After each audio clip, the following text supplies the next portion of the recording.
that's why when I said that it almost have to be from the people, accepted by the people, who the leaders for them, is chosen by them, not from us saying you're going to be, a pastoral thing. It's the involvement of the people of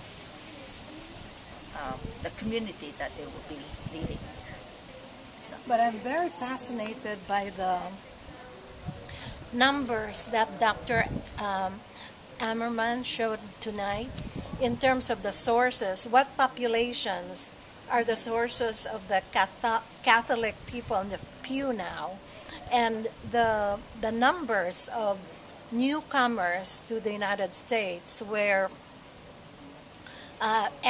it's almost like 40% from the Latino and Mexican groups, 27% Asian Pacific. I mean, I thought maybe 10% or whatever, but it was only tonight that I realized, wow, 27%. If you look at these two groups, and then add the Caribbean figure, and what was not there tonight was Africans, because that's another growing number. I was looking at it and saying, the source of lay ministers, if we are going to grow the leadership of the church, is from these communities, and we better do something. They're learning something, though. We're learning to register. So, we're not used to registering in church. I think one of the things that's always missed when we talk about competencies and skills and knowledges is the kind of environment where these knowledges and skills can grow, how you can enable people, how you can empower people, because it ends up to be theory.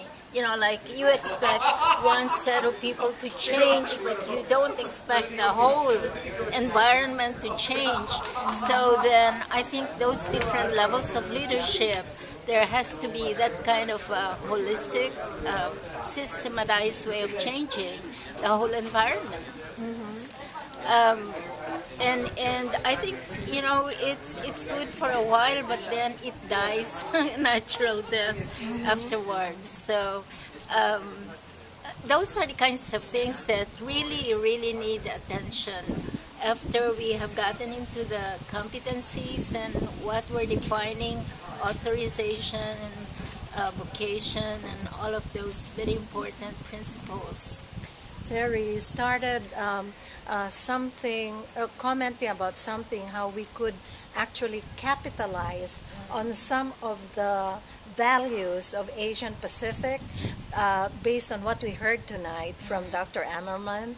And I was just thinking in terms of her number one thing of what is important about congregations or about communities, and how that is so natural in many of the immigrant groups, Asian Pacific, African, Latinos, and I think the vibrancy of the practice of our religion, especially our Catholic religion, remains with the newcomers, because we come thinking that way already.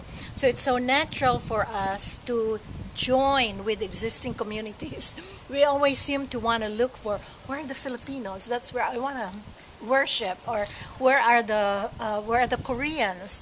The Koreans especially put up their own personal parishes, because they look at church not just as a place of worship, but really as a place for community building.